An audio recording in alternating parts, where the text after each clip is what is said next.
Assalamualaikum warahmatullahi wabarakatuh.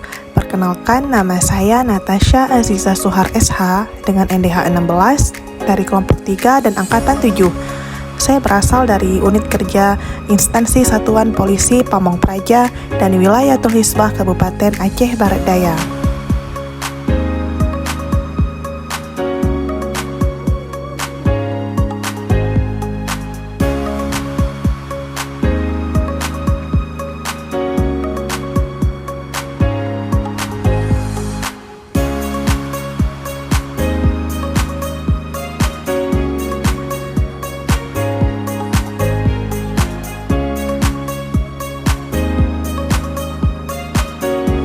Adapun tugas pokok Satpol PP dan WH Abdiyah yang pertama yaitu menegakkan perda dan perkada, yang kedua menyelenggarakan ketertiban umum, yang ketiga menyelenggarakan perlindungan masyarakat atau Linmas. Fungsi Satpol PP dan WH Abdiyah yaitu yang pertama penyusunan program penegakan perda atau perkada, Trantibum dan Linmas. Yang kedua pelaksanaan kebijakan penegakan perda dan perkada.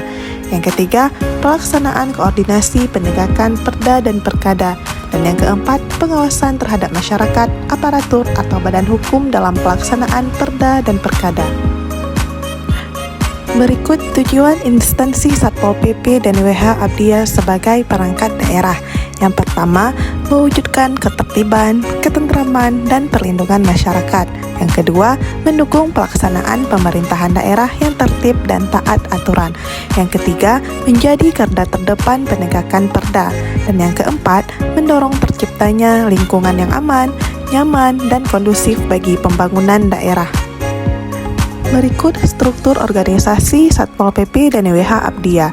Yang pertama, ada Kepala Satuan Polisi Pamong Praja dan Wilayatul Hisbah yang membawahi bidang ketentraman dan ketertiban umum, sekretariat, dan bidang penegakan kebijakan daerah dan syariat Islam.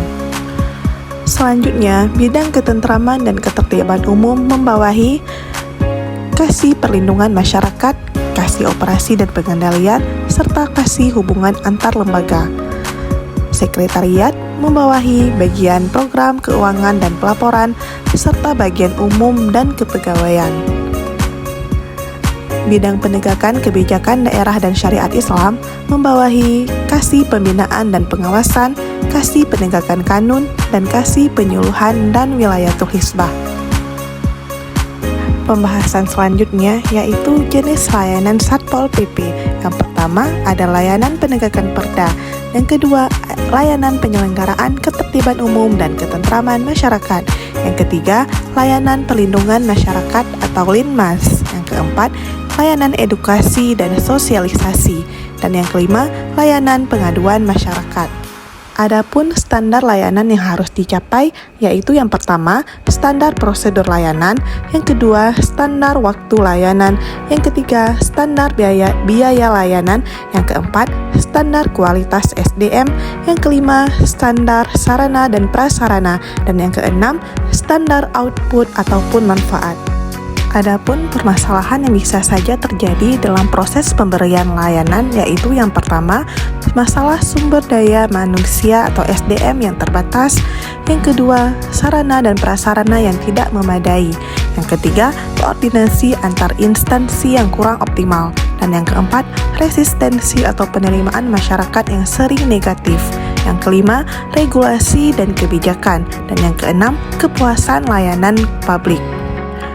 Adapun kinerja yang bisa dilakukan agar terwujudnya manajemen dan smart ASN adalah sebagai berikut. Yang pertama, membuat SOP penegakan perda yang transparan dan humanis. Yang kedua, membentuk tim respon cepat untuk gangguan ketertiban. Yang ketiga, edukasi masyarakat melalui media sosial dan aplikasi mobile. Yang keempat, membina Linmas dengan pelatihan kebencanaan dan kedaruratan. Dan yang kelima, membuka kanal aduan online. Sekian presentasi yang dapat saya paparkan. Lebih dan kurang saya mohon maaf. Terima kasih.